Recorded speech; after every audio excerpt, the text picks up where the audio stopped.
Que a paz do Mestre Jesus esteja em nossos corações para dar início ao nosso preparo para os estudos que transcorrerá na noite de hoje.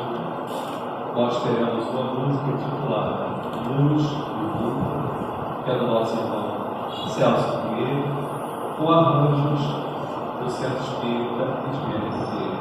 A nossa irmã Eliane Andrade é quem trará para nós esta música.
Que possamos elevar nossos pensamentos a Deus por este momento. Querido Mestre Jesus, aqui estamos mais uma vez, reunidos em seu nome para mais uma noite de estudo, de tarefa, de trabalho nesta casa. Que tu possas receber a cada um de nós com o seu manto de amor. Que tu possas levar a paz do coração a todos aqui presentes, que tu possas ver a nossa irmã, expositora da cruz, ampara, Mestre Jesus, a todos nós. Que assim seja, graças a Deus. A divulgação da nossa aula de Espírita é com a nossa irmã Fátima. Paz e alegria.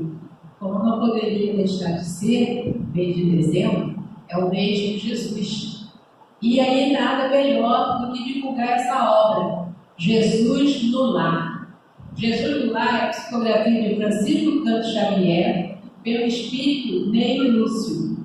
É uma obra muito importante para todos nós, porque nessa obra foi feita a primeira reunião, onde Jesus, na casa de Simão Pedro, realizou o primeiro culto cristão do lar. E aqui tem mais de 50 momentos de reflexões, de histórias, que a gente pode utilizar em reunião de família, no momento do nosso culto. E essas histórias caem dentro do nosso coração. Eles abordam vários temas: amor ao próximo, o valor do servir, a compaixão, entre outros, e enfatiza a necessidade de uma reforma íntima. Então, esse livro a gente está indicando como leitura Jesus no Lar. Convidamos a nossa irmã Terezinha Gagner, que é da Associação Filantrópica Espírita Ismênia do Rio. Nós estamos iniciando o mês espírita em homenagem a Jesus. Teremos o tema sobre o olhar de Jesus. Que possamos vibrar para a nossa irmã. Queridos companheiros, estão ouvindo, né? É uma alegria muito grande estarmos de volta a essa casa. Já me sinto da família sempre bem. A receptividade é muito boa e uma felicidade maior de falarmos desse tema tão lindo, né? Sobre esse ser Amélia e amiga de trabalho da gente, com licença. É um prazer falar deste tema tão lindo e deste ser, desse Espírito que todos nós amamos, que é Jesus. Então, como o nosso irmão anunciou, nosso tema é sobre o olhar de Jesus. É muito importante que a gente conheça o significado das palavras, né? Porque isso aclara o nosso entendimento sobre o assunto.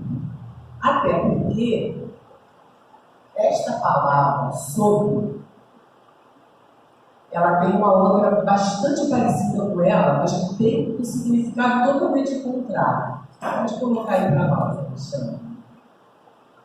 A palavra sobre significa em cima. Então, se eu falar assim, eu coloquei um livro sobre a mesa, significa que eu coloquei o livro em cima da mesa. Agora, se eu digo, o livro está sobre a mesa, significa que ele está onde?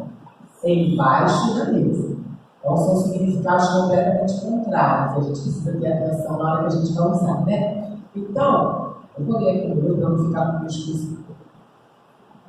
Sobre é aquilo que se encontra numa posição inferior a outra, debaixo de alguma coisa. Então, e sobre também significa um tempo ou um governo dele. Como é que a gente pode entender isso? Por exemplo, se eu dissesse assim, Roma está sob o governo de Pilatos. É nesse sentido. E este é o sentido mais apropriado para o nosso tema da noite. Depois a gente vai ver isso. A outra palavra é olhar. Olhar é fitar os olhos em alguma coisa. É prestar atenção. É velar, proteger. Então vejam vocês, sobre o olhar de Jesus. Se sobre o olhar significa prestar atenção, isso significa que Jesus nos vê o tempo todo. E aí a questão é, o que é que Jesus está vendo, né? Aquelas coisas que a gente pensa que estão ocultas, que estão escondidas, Jesus está vendo, sempre informando a vocês. Os nossos pensamentos, os nossos sentimentos, Jesus está captando. Porque nada há de oculto ao Cristo. Nós estamos sob o seu olhar. E se olhar é velar e é proteger, nós também entendemos que estamos sob a proteção de Jesus. Estamos sob o seu olhar. Estamos sob o olhar de Jesus? Sim ou não? Sim. Tem certeza? Sobre. Que maravilha! Então aqui ninguém tem síndrome do pânico, ninguém tem depressão, ninguém tem ansiedade, ninguém tem medo. Por isso que eu tenho certeza que Jesus está velando por mim. Que tristeza que eu vou ter na vida? Não é mesmo? Que medo eu vou ter? Que ansiedade terei? Se está tudo nas mãos de Jesus. Graças a Deus, né? Então, minha gente, por que é que nós dizemos que estamos sob o olhar de Jesus? Foi porque alguém designou que Jesus fosse aquele que vela por nós. E quem foi este ser? Foi Deus. Deus que designou que Jesus fosse o nosso protetor. Na questão 625 de O Livro dos Espíritos, Allan Kardec pergunta assim: qual é o tipo mais perfeito que Deus tem oferecido ao homem para lhe servir de guia e modelo? E os Espíritos respondem com uma palavrinha somente: Jesus. Então, Jesus é o tipo mais perfeito que Deus determinou para nos acolher, para nos proteger, para nos orientar, para nos guiar e para servir para nós de guia e modelo. Além disso, de acordo com as revelações da espiritualidade, Jesus é o governador espiritual do nosso planeta. Isso é lindo. Se vocês quiserem, eu acho que vocês devem, dê uma olhadinha no livro A Caminho da Luz, ditado por Emmanuel, a Francisco Cândido Xavier, quando ele estava entre nós, né? Lá no capítulo intitulado A Gênese Planetária, este livro nos diz o seguinte: Jesus faz parte de uma comunidade de espíritos puros e eleitos por Deus, que dirige a vida de todas as coletividades dos planetas habitados do sistema solar. Reparem, então, que ele diz que Jesus dirige a vida de todas as coletividades dos planetas habitados do sistema solar. Nós vamos nos prender ao nosso, tá? Quais seriam essas coletividades que habitam o nosso planeta? Todos os seres da criação, a começar pelos minerais. Minerais, vegetais, animais e seres humanos, homens. Jesus preside e ordena a vida de todas essas coletividades.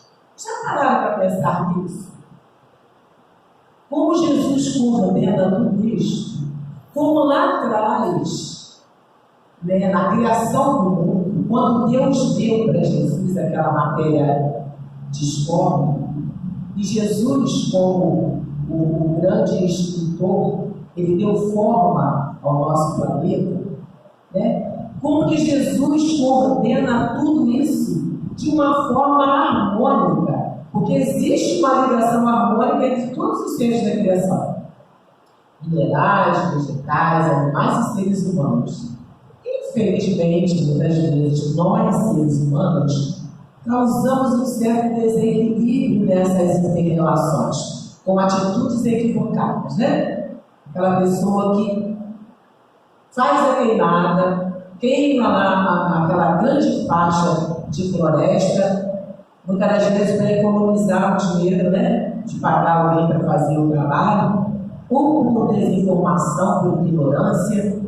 Mas não são só eles não que contribuem para esse desequilíbrio. A gente tem visto aí a onda de calor muito forte, né? Estamos sofrendo as consequências disso. Mas nós temos responsabilidade sobre isso. Qual é a nossa colaboração para com o meio ambiente? Nós somos aqueles que lavamos a louça com a torneira aberta e deixamos a água escorrer pelo rabo? Nós somos aqueles que ligamos o ventilador, a luz, o ar-condicionado deixando lá ligado? Tem ninguém ali que está lá gastando energia toda? A gente sabe que isso provoca no nosso meio ambiente. Nós somos daqueles que desembrulhamos a balinha. Meu Deus, quando eu vejo isso, eu estou apavorada. A pessoa desembrulha a bala, põe na boca e joga lá no chão. Quando a gente vai na praia, a gente deixa o lixinho lá, o saquinho de plástico, a garrafa PET. Se nós fazemos isso, nós estamos colaborando para que esta harmonia que existe, né, venha por terra, que o nosso meio ambiente se desequilibre. Então a gente vê neste livro esse trabalho lindo de Jesus, porque Jesus, ele tem conexão direta com Deus.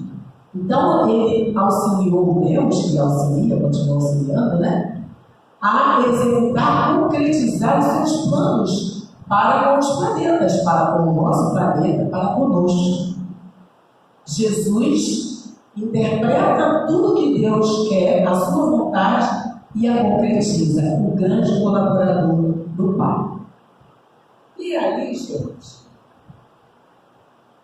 a gente vai ver que Jesus nos conhece há muito tempo. Se ele estava trabalhando lá nas formas do planeta, desde lá quando nós ainda estagiávamos no reino mineral, Jesus nos conhece há milhões de anos. Ele sabe muito bem quem somos, não é? E qual seria então o olhar de Jesus para nós? Na questão 886 de O Livro dos Espíritos, nós encontramos uma pergunta cuja resposta tem tudo a ver com esse olhar de Jesus para nós. Kardec perguntou assim: qual é o verdadeiro sentido da palavra caridade como entendia Jesus? E a resposta dos Espíritos é: benevolência para com todos, indulgência para as imperfeições dos outros, perdão das ofensas. E é justamente com este olhar que Jesus nos enxerga, que Jesus nos vê, com o olhar da benevolência, que é a bondade, a demonstração de afeto, de estima para com todos. Olha, mais uma vez, a importância dos detalhes. O olhar de benevolência de Jesus é para com todos, então não tem espaço para discriminação, certo? Todos ali envolvem todos os seres da criação e, em se tratando de seres humanos, todos, brancos, negros, indígenas, quilombolas, católicos, protestantes, espíritas, budistas, heterossexuais, homossexuais, independente da orientação sexual da criatura, Jesus nos olha com este olhar da benevolência, do olhar também da indulgência, que é aquela capacidade, né, que Jesus tem, tomara que outras pessoas também tenham, de perdoar os erros alheios, de compreender os erros alheios, e o olhar do perdão, que não guarda ressentimento, nem mágoa, nem rancor. É com esse olhar que Jesus nos vê. E foi isso que ele sempre exemplificou ao longo da sua vida aqui na Terra. O olhar da benevolência, da indulgência e do perdão. E aí a gente trouxe alguns casos, algumas situações, para a gente compreender melhor como é que é esse olhar de Jesus para com as pessoas. Então, nós vamos começar com Zaqueu. As pessoas viam em Zaqueu o avarento incorrigível. Avarento é aquela pessoa que tem obcecação, né? Obcecado, tem obsessão, é obcecado por juntar, por adquirir bens materiais. Na visão dos homens, Zaqueu era este avarento incorrigível. Olha só como é que é o olhar humano. Eles achavam que Zaqueu não tinha jeito, ele não ia se consertar nunca.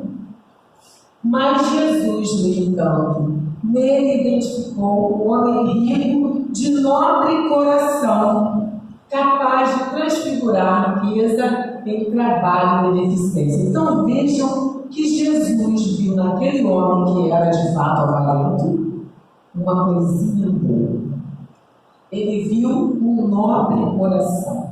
Era uma sementinha para que fosse trabalhado, para que ele modificasse o seu comportamento, para que ele modificasse a sua atitude e transformasse a sua riqueza em trabalho e beneficência para o seu próximo. E foi justamente isso que aconteceu.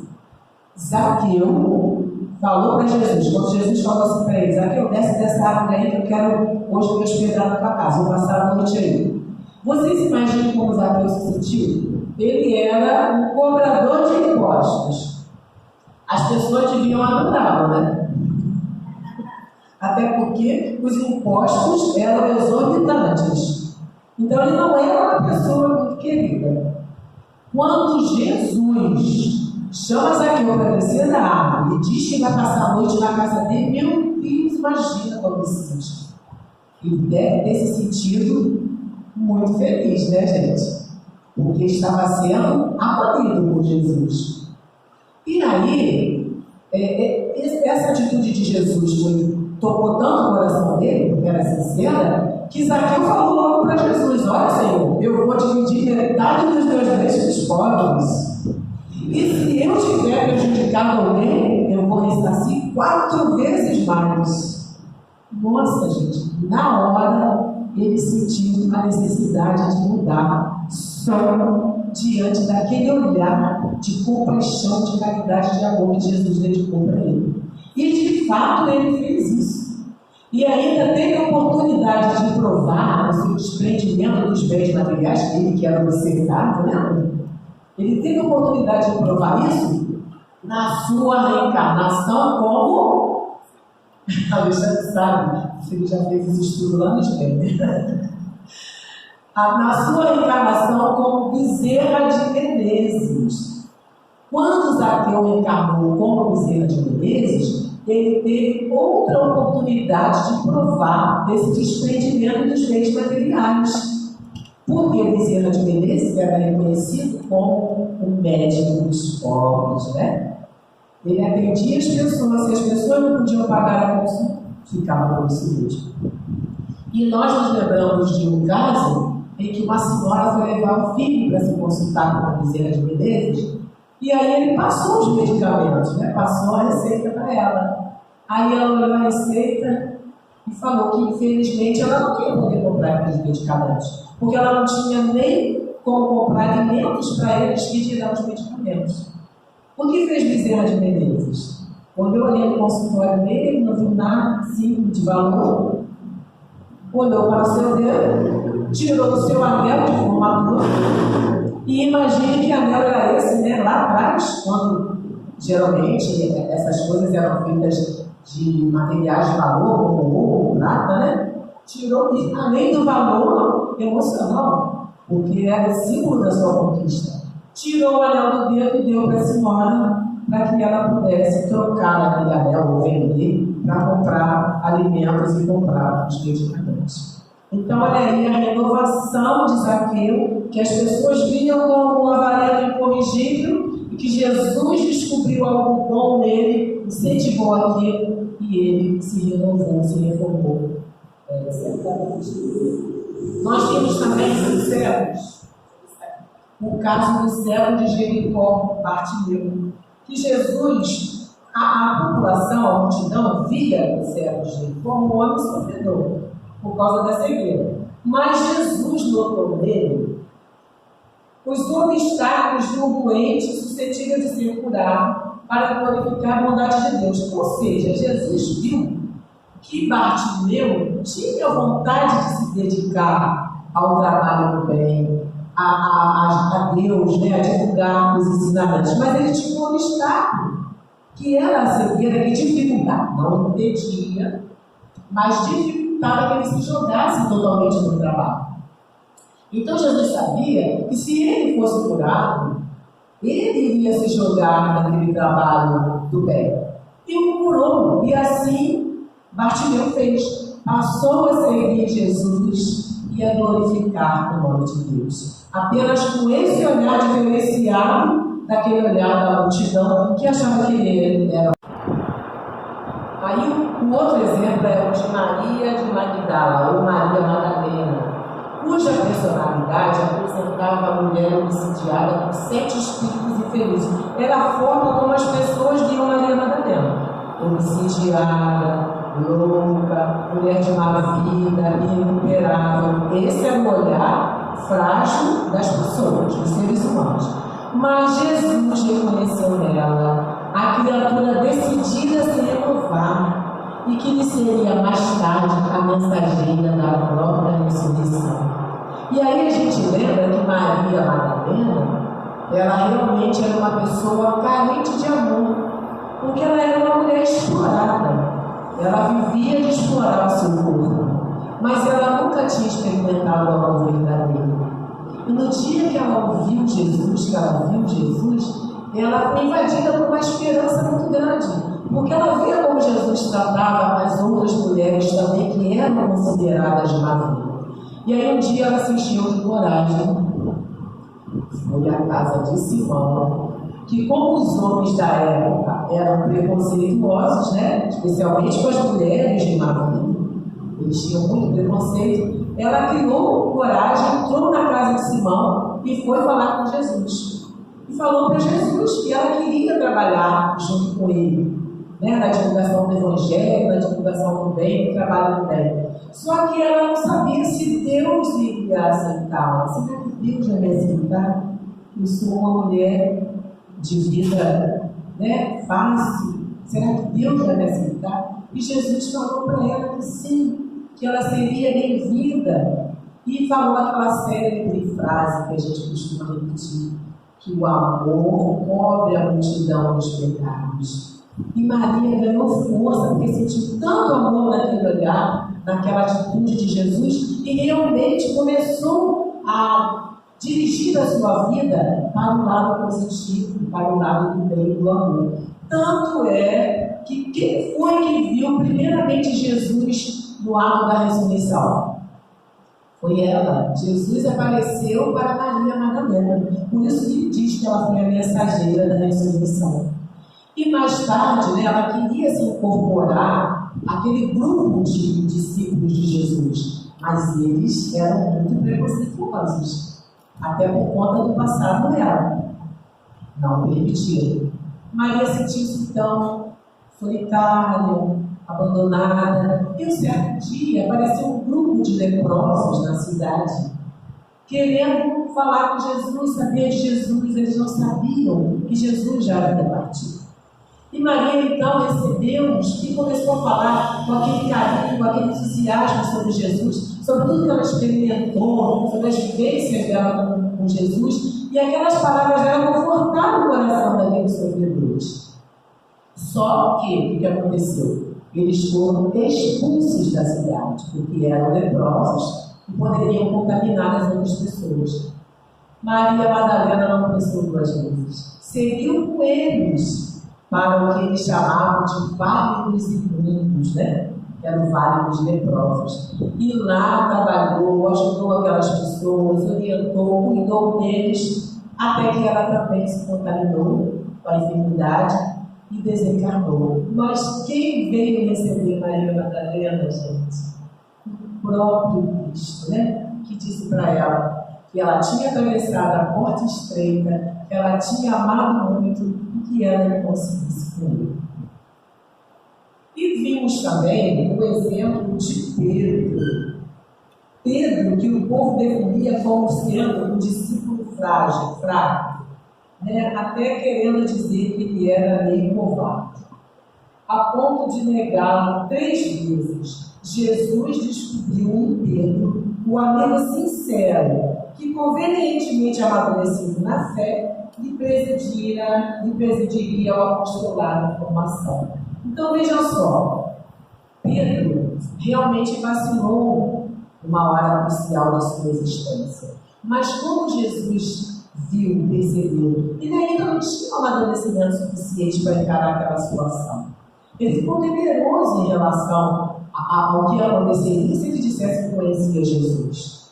Ele o negou, mas ao mesmo tempo que ele negou Jesus 3 vezes, quando ele olhou para Jesus, ai gente, imagina o que é isso. A gente negar Jesus, aí olhar assim e ver Jesus olhando para a gente, com aquele olhar cheio de ternura, sem nenhum julgamento. Como Pedro se sentiu? Foi aquela hora da decisão, para ele se transformar, né, nesse baluarte que ele foi. Jesus acreditava tanto que Pedro ia mudar, ia se transformar, que ele falou para ele: Pedro, tu és pedra, e sobre ti erguerei a minha igreja. Jesus tinha essa certeza, tinha essa visão. E nos lembremos do exemplo que Pedro deu lá na casa do caminho, não é? Ele passou o resto da vida dele trabalhando, auxiliando as pessoas, aqueles que passavam pela estrada, sofredores, lá na casa do caminho, até que, perseguido, veio a ser crucificado e não quis ser crucificado como Jesus, porque não se achava digno. E foi crucificado, então, de cabeça para baixo. Então vejam como o olhar benéfico, o olhar bondoso de Jesus despertou nessas pessoas a necessidade da transformação. A gente poderia falar de vários, né? Mas aí não teríamos tempo. Jesus, então, enxergava além da superfície, além dessa casquinha aqui que é o corpo físico. E aí está a grande virtude do seu olhar. Ele não via apenas o que estava por fora, o comportamento momentâneo que eclodia, mas principalmente as razões e as potencialidades do coração. Jesus enxergava o nosso íntimo. E esse exemplo de Jesus nos leva a meditar sobre a questão do julgamento, porque Jesus não julgava ninguém, olhava sempre para esse olhar da benevolência. E nós precisamos estar muito atentos a isso, porque temos uma facilidade muito grande de julgar os outros. E o pior é que a gente julga sem conhecimento. Às vezes a gente faz uma imagem da pessoa na primeira vez que a gente vê a pessoa. E depois até a gente fala, nossa, no primeiro dia que eu te vi, eu tive uma impressão assim, mas você não é nada disso. Então para de julgar. Para de ficar julgando os outros. A gente gosta de ser julgado? Por que a gente quer dar uma de juiz? Quantos anos um juiz estuda? Para julgar causas. E ainda assim, muitas das vezes, se equivocam. E a gente tem essa facilidade. Então, precisamos refletir sobre isso, porque não devemos tirar conclusões precipitadas sobre os outros. Não tomar decisões produzindo reações alicerçadas sobre tais conceitos frágeis. Jesus não julgou a mulher que cometeu adultério. Jesus nos ensinou a ver sempre o que há de melhor no outro. Há uma passagem no livro As Pegadas do Mestre, de autoria de Pedro de Camargo, que conta que um cão jazia morto na estrada, em estado de decomposição. Sobre o corpo daquele cachorro, daquele cão, esvoaçava e zumbia um enxame de moscas, pela situação de decomposição que ele se encontrava. Todos que passavam por ali, pegavam o lencinho, levavam o nariz, ou tapavam o nariz, para não sentir o cheiro desagradável que exalava daquele cão. E totalmente indignados, eles exclamavam: ai, quem não disse que asquerosidade, que podridão, que mau cheiro. Então eles só viam naquele cão essas coisas negativas. Eis que Jesus passou com seus discípulos e, parando bem em frente ao cão, olhando para aquele cão em decomposição, ele disse: pobre cão, mas que belos dentes ele tem. Então, a capacidade de Jesus de enxergar em meio a toda aquela decomposição, aquela podridão, aquele mau cheiro, uma coisa boa naquele cão. É isso que a gente tem que aprender com Jesus. É este olhar. Enxergar no nosso irmão o que ele tem de bom. E nós já conseguimos fazer isso, gente. Já conseguimos enxergar no nosso irmão as coisas boas, como Jesus, que enxergava as razões do mal. Jesus também não tinha essa crença inocente, todo mundo é bonzinho, só tem coisa boazinha. Ele sabe que nós somos imperfeitos. Mas acontece que ele enxergava além as razões, os motivos que levam as pessoas a errar. Via esse mal como uma doença a ser erradicada da alma. E combatia a doença e não o doente. Jesus combate o orgulho, não a pessoa que é orgulhosa. Ele combate a vaidade, não a pessoa que é vaidosa. Porque ele nos enxerga além da superfície. E aí, gente, nós paramos aqui para pensar no seguinte: se Jesus é o nosso modelo guia, isso significa que nós devemos segui-lo. Ele deve ser seguido. Então, nós precisamos nos questionar. O nosso olhar é de benevolência para com todos, é de indulgência para com as imperfeições dos outros, é de perdão das ofensas. Nós enxergamos que o outro tem de bom, ou quando alguém faz alguma coisa boa, que denota a inteligência, a capacidade daquela pessoa, a gente fica com inveja. Será que a gente sofre com a felicidade do outro? Tem gente que sofre, né? Quando vê a pessoa ser promovida no trabalho, já fica logo acomodada. E aí nós encontramos na internet um texto muito lindo do Redação Momento Espírita, que, aliás, será veiculado a partir de 11 de dezembro na TV Bandeirantes. Me parece que é às 13h45, tá? Vai estrear esse programa sobre o Momento Espírita. As mensagens são muito bonitas. 11 de dezembro, não perca, na TV Bandeirantes. E aí a gente tirou uma mensagem que tem tudo a ver com o nosso estudo. Ela começa assim, ó: qual é o nosso olhar para nós mesmos? Como é que a gente se vê? Como é que a gente se enxerga? Há pessoas que têm aquele complexo de inferioridade, que se vê como pessoa incapaz de fazer qualquer coisa. Ah, quem sou eu para fazer uma palestra? Ah, quem sou eu para dar um passo? Ah, quem sou eu para fazer uma prece? A pessoa se coloca para baixo. É um sentimento negativo, porque ela não vai avançar. Outras vezes a gente se olha com o olhar da culpa. E isso também é horrível. Porque a culpa também não deixa a gente sair daquele ciclo vicioso. Eu conheci uma pessoa há pouco tempo que ela cometeu um equívoco. E aí ela não consegue se desprender disso, desse ato negativo que ela cometeu. E ela falou para mim: eu só vi essa pessoa uma vez. Mas quando ela me deu a abertura, a gente começou a conversar. E ela falou para mim: olha, eu já tentei contra a minha vida 3 vezes. Eu não consigo tirar essa culpa de dentro de mim. Esse olhar, se a gente tivesse olhar por nós mesmos, a gente vai se prejudicar muito, porque isso pode alavancar coisas mais graves, como o estado de depressão profundo e até a busca pelo suicídio. Então, nós devemos nos olhar com o olhar que Jesus olhava todo mundo. Não é que a gente tem que desculpar os nossos erros, né? Mas a gente precisa se amar. Nós temos que nos olhar com esse olhar do amor, o amor.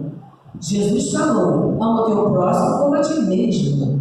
Então eu tenho que amar a mim mesmo para eu poder amar o próximo da mesma forma. Então nós também precisamos estar atentos a essa questão do nosso olhar para conosco mesmo. Como seria, continua a mensagem, enxergar as pessoas através dos olhos de Jesus? O mundo seria maravilhoso, né? Se todo mundo pudesse enxergar o outro com o olhar de Jesus. Como seria colocar essa lente sobre os nossos julgamentos? Sobre as conclusões a que chegamos? Sobre as decisões que tomamos a respeito do outro todos os dias?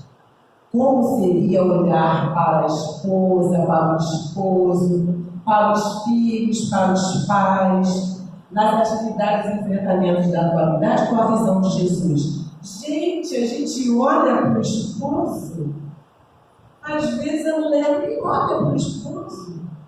É tanta coisa também para a pobrezinha da porta, né?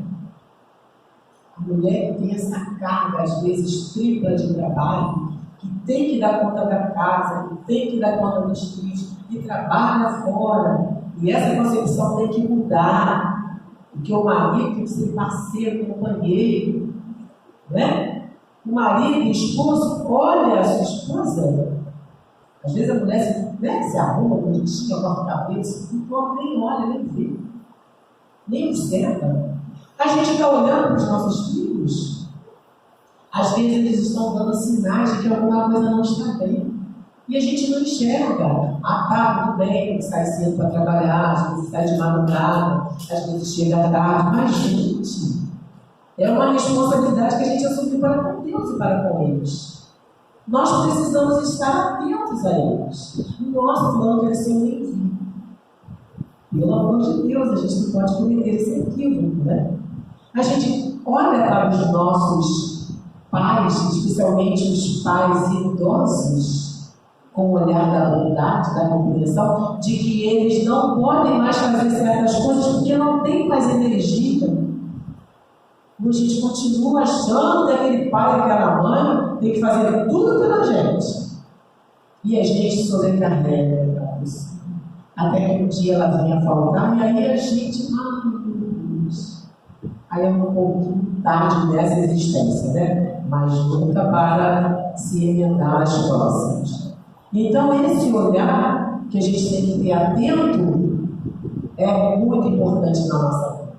Até, inclusive, especialmente dentro do nosso olhar. E os companheiros de trabalho, né, que a gente olha? E os estranhos que chegam com pedras na mão, nos ofendendo? Fiz nada, não sei o que me trata assim. E aqueles que nos pedem ajuda? Moça, você não pode pagar um investimento para mim? Moça, você não pode pagar uma família? Eu não tenho problema. Eu não tenho dinheiro no carro, não. Ah, sei lá o que vai fazer, né? A gente já vai julgando, né, gente? E a gente deixa de olhar com esse olhar da atenção. Aí nós encontramos, para ir fechando, chegando ao término, um texto também no site Verdade e Luz, que diz assim. Deixa eu ver assim. Já foi. Imaginemos cada um de nós envolvidos numa situação difícil, uma crise financeira, ou uma crise de relacionamento conjugal, uma enfermidade, ou diante das arrogâncias do vizinho temperamental. Perguntemos a nós mesmos: se Jesus estivesse no meu lugar, como ele procederia? Gente, isso aqui, quando eu li, eu lembrei logo do bar que tem em frente à minha casa. De segunda a segunda, o barzinho abre. E tem dias que o barzinho coloca a música lá em cima. Meu Deus, para a gente assistir uma reportagem na televisão fica difícil. Para a gente dormir fica difícil. Para a pessoa acordar cedo no dia seguinte para trabalhar fica difícil. Mas nós temos que olhar o dono do barzinho com o olhar de Jesus. Não podemos pensar, nem desejar em pensamento mal, tomara que esse barzinho feche. Jamais podemos pensar nisso. Tomara que vá à falência. Não, eu luto, gente, porque é muito difícil. Então, olhar o outro como Jesus. Imaginemos cada um de nós em particular no lugar de Jesus diante da mulher que lhe foi encaminhada sobre a alegação de adultério. Lembra disso? Que levaram uma mulher que cometeu adultério para Jesus, para tentar Jesus, né? Para ver se ele caía em contradição com alguma coisa. Para que ele julgasse, o que ele falou? Que atira a primeira pedra que ele estivesse pecado. Alguém atirou? Não, porque todo mundo tinha consciência, graças a Deus, pelo menos isso, né? Tinha consciência de seus erros. E ninguém atirou a pedra na mulher. Mas se fôssemos nós que estivéssemos no lugar de Jesus, passa aí, Alexandre. Qual seria o nosso comportamento diante daquela situação? Será que a gente não ia estimular as pessoas a jogar as pedras? Ou será que nós mesmos, no nosso próprio punho, não arremessaríamos pedras contra aquela mulher? O que nós faríamos se estivéssemos no lugar dele? Como é que é, até hoje, o nosso julgamento sobre Pedro? Uma parte das vezes a gente lembra de Pedro com a negação do Cristo. Mas Pedro já está há anos-luz da gente em evolução, gente. Como é que a gente se lembra de Judas? como aquele espírito que traiu Jesus. Gente, Judas já teve inúmeras outras reencarnações em que ele ressarciu aqueles débitos. Ele se reformou e com certeza está numa posição elevatória muito superior à nossa. Estão em outro patamar. E a gente continua lembrando deles por um erro que eles cometeram há mais de 2000 anos. Tem gente que ainda tem a cara de pau, só falando assim da expressão mais popular, de malhar os Judas. E aí vamos refletir aqui um pouquinho. Quantas vezes a gente nega Jesus? Quantas vezes a gente traz Jesus? Todas as vezes que a gente não cumpre o que ele ensina, a gente está traindo. Hoje eu não vou sendo, não. Ai, está muito calor. Eu não vou não porque está chovendo. Eu vou porque hoje é o último capítulo da novela. Olha aí a gente trocando Jesus pela novela, pela televisão, pelo ventilador, pelo ar-condicionado. E como é que a gente quer criticar esses espíritos que depois se transformaram e que já trabalham, inclusive, com Jesus no plano espiritual. Estão lá no plano espiritual nos auxiliando. E a gente aqui querendo dar uma de juiz numa situação dessa. Então, gente, imaginemos os acontecimentos da atualidade, assim como os julgamentos que fazemos uns dos outros, e nosso cotidiano corriqueiro dos nossos líderes políticos, religiosos e comunitários. A gente costuma julgar os nossos líderes religiosos, os irmãos da nossa casa, que comunam conosco. Nós julgamos os políticos. Imagina se não. Então, tudo isso é alerta para a gente. O que nós deveríamos fazer, pelo olhar de Jesus, era orar por eles. Era pedir a Deus que os toque em seus corações para que eles possam dirigir, governar, comandar com amor, visando o bem-estar de todos e não desejar o mal, né? Seria este o olhar de Jesus.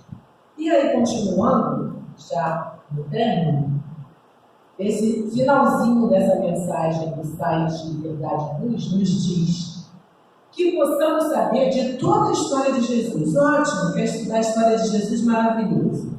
Conhecer o Evangelho de Pós Salteado? Legal, parabéns, vai lá. Que possamos falar e palestrar com elegância, com vocabulário impecável, a respeito de Jesus e do seu Evangelho. Mas que não nos esqueçamos da suma importância de entender e compreender Jesus. Porque, entendendo e compreendendo Jesus, encontraremos o melhor caminho para colocarmos em prática os seus ensinamentos, que é a verdadeira vivência da caridade, e é o olhar da caridade que Jesus direciona para nós. Então, que nós possamos sair daqui hoje com esta imagem do doce poder do olhar de Jesus, que às vezes não precisava falar nada. Só com o olhar, ele já traduzia tudo o que ele queria. Que possamos nós levar para os nossos lares, nossa mente, a sublime, a suave mensagem do Cristo, que é a mensagem de paz, de amor, que levanta o fraco, que anima o forte e que traz sempre alívio ao sofredor, como vai nos mostrar nesta canção agora a nossa irmã Helena.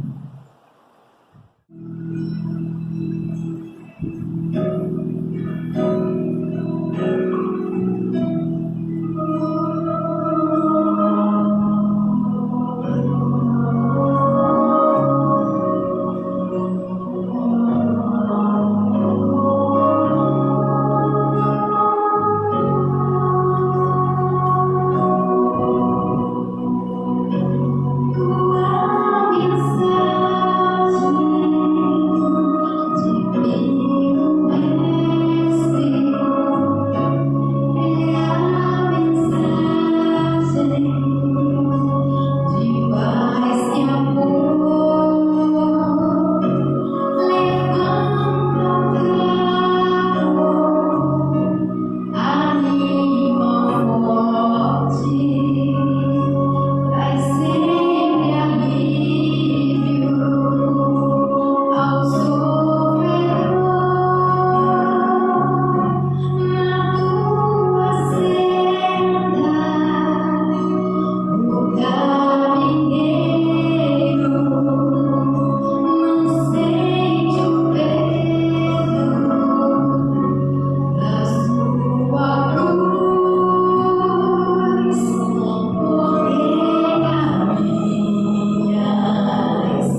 Deus, o amor de Jesus possa permanecer em nossos corações. Muito obrigada pela atenção. Nós agradecemos a nossa irmã Terezinha pelo estudo da noite e a nossa colega, a música, nós precisamos assim.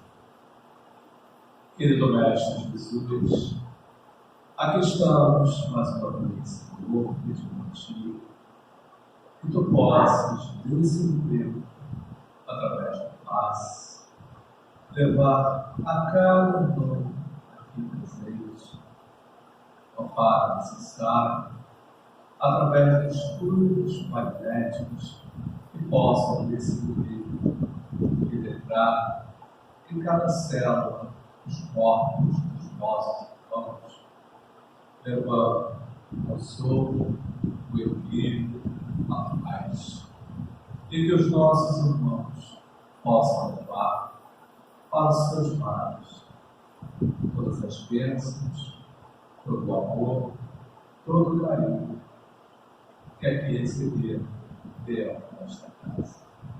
Envolve, Senhor, a cada um dos nossos irmãos. Que assim seja, graças a Deus. Que a paz de Jesus possa morrer a cada um de vocês no retorno dos seus dias. Que Jesus acompanhe.